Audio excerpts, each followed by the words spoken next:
Hello, my name is Mariah Powers, and before I get started, I just want to apologize for how I sound. I have a cold, so sorry if you can't really understand me.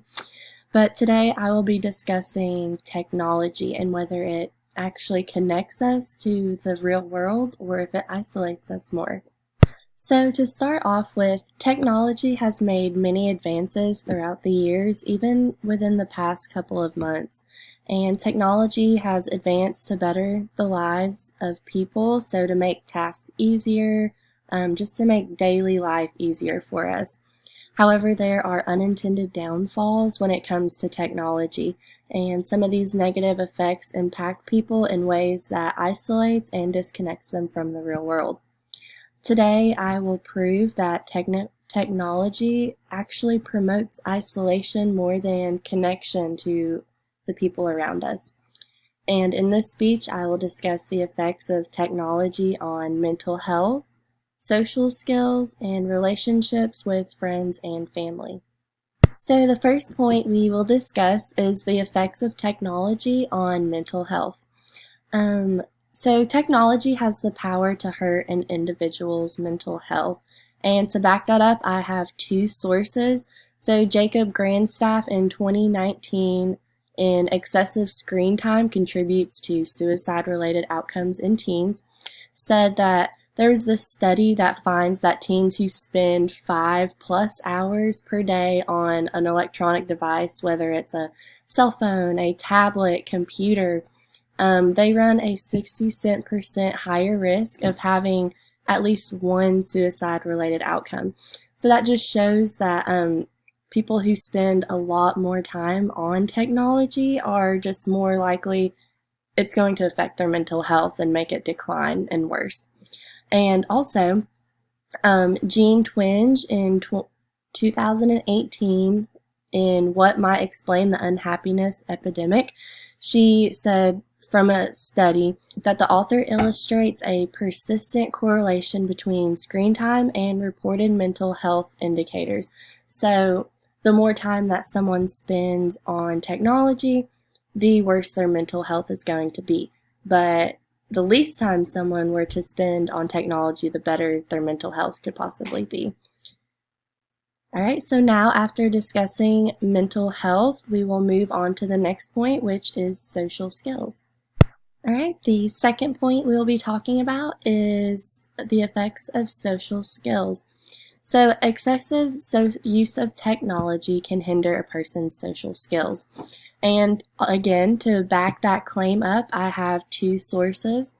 Again, Jean Twenge in 2019 in Worry Over Kids' Excessive Smartphone Use is More Justified Than Ever Before. And she said, this large amount of time spent using digital media is enough to crowd out time once spent on other activities, such as interacting with friends face to face, reading, or going out.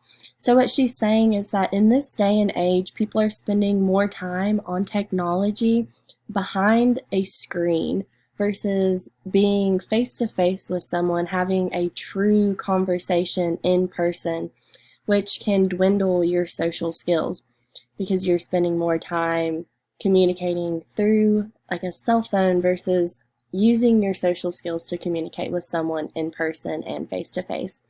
And secondly, Rose Bentley in 2017 in Technology Makes Us More Alone wrote, when you use technology constantly, it makes it harder for you to interact with people in real life.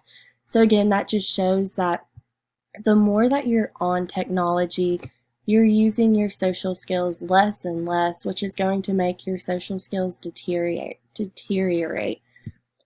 All right.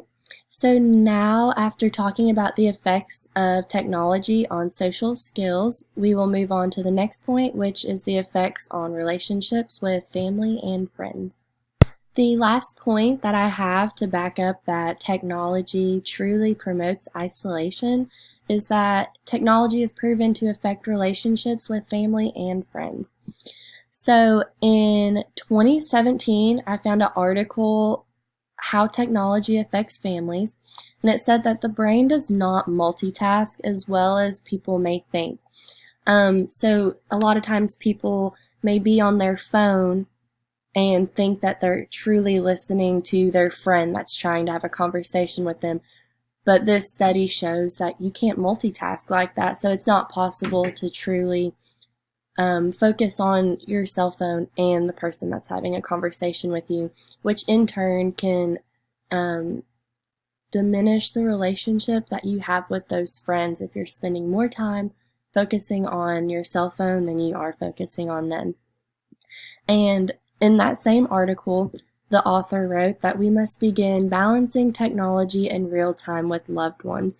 So a lot of times, like at family gatherings or at the dinner table, children or even the parents may be on their cell phones more than they spend time communicating with their significant others, their children, just anyone in their family or their friends.